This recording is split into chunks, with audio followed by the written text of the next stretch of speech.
ఈ కార్యక్రమాల నిర్వాహకులు మెడికల్ ఆఫీసర్ ఉదయపాల్ గారికి, అలాగే డాక్టర్ ప్రకాష్ గారికి, డాక్టర్ పట్టణ అధ్యక్షులు దుర్గారావు గారికి, వెంకటరామరెడ్డి గారికి, అలాగే ఇక్కడ ఈ కార్యక్రమాన్ని నిర్వహిస్తున్న డాక్టర్స్, మెడికల్ సిబ్బందికి, పాత్రికేయ మిత్రులకు, అలాగే పారిశుద్ధ్య కార్మికులకు అందరికీ కూడా హృదయపూర్వకమైన నమస్కారాలు. ఈరోజు ముఖ్యంగా సమాజం ఎదుర్కొంటున్న అనారోగ్య సమస్యలు ప్రధానమైంది అంటువ్యాధులు. మనం సీజనల్ ఫీవర్స్ సీజనల్ అని చెప్పి అనుకుంటా ఉంటాం. ఒక్కొక్క సీజన్లో మరి ఒక రకమైన వ్యాధులు రావటం జరుగుతూ ఉంది. ఒకటి, ఈరోజు నీరు, గాలి, ఆహారం అన్నీ కూడా కలుషితమైన పరిస్థితి. రెండవది మరి పారిశుద్ధ్యం. మనం కోవిడ్ టైంలో చూసాం, షేక్ హ్యాండ్ ఇచ్చేవాళ్ళు కాదు, నమస్కారం పెట్టేవాళ్ళు. ఇది భారతీయ సనాతన ధర్మం నుంచి కూడా మనకి అలవడింది. ఎందుకంటే అంటువ్యాధులు మనం స్పర్శ ద్వారానో గాలి ద్వారానో మరి వ్యాపిస్తూ ఉంటాయి ఎక్కువగా. అలాగే మనం తాగే నీటి ద్వారా, మనం తినే ఆహారం ద్వారా.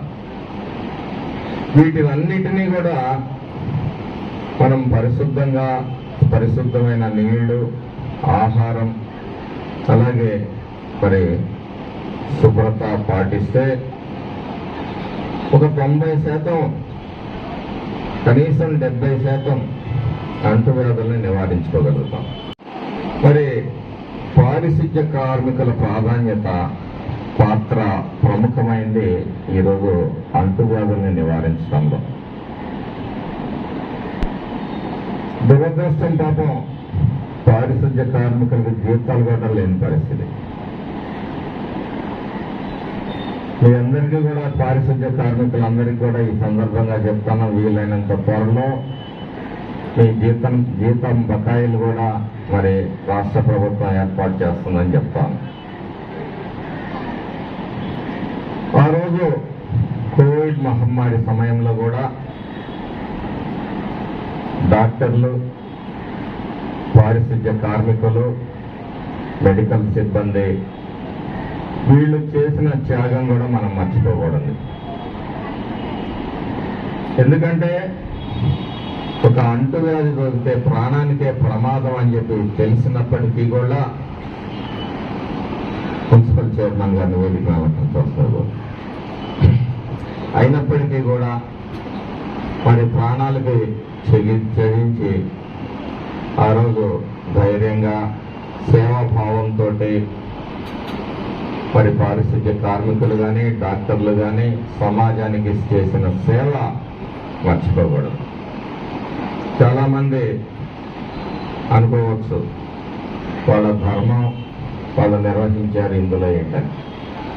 ఎవరు కూడా వాళ్ళ జీవితాన్ని పణంగా పెట్టి పనిచేసే పరిస్థితులు ఉండవు. అలా వృత్తికి మరి అంకితమై పనిచేసిన డాక్టర్లను కూడా ఈరోజు అభినందిస్తున్నాం, మెడికల్ సిబ్బందిని కూడా. మరి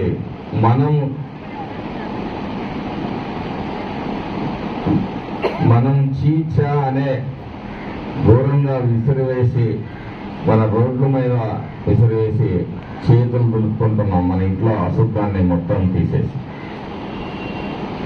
దాన్ని ఎంతో ఓపికతో, బాధ్యతతోటి పారిశుద్ధ కార్మికులు మరి డంప్ యార్డుకి ట్రాక్టర్లకు చేర్చి పరిసరాలని కాపాడుతూ మురికాలంలో మనం ఈరోజు ప్రతి వాళ్ళు మా ఇంటి ముందు చెత్తంతా మీరు కాలువల్లో గమనిస్తే డిస్పోజల్ ప్లేట్లు, డిస్పోజల్ బాటిల్స్, గ్లాసులు, ప్లాస్టిక్ పేపర్స్ అన్నీ కూడా కాలువల్లో పడేస్తా ఉన్నాయి.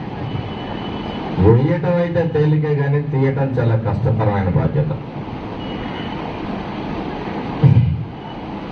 అలాంటి పరిస్థితుల్లో ఎంతో ఓపికగా వాళ్ళందరూ అవన్నీ కూడా తీసేస్తూ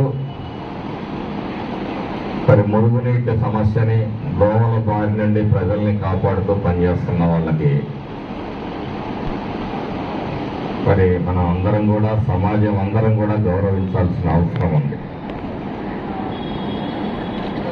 ఈరోజు అంటువ్యాధి నివారణలో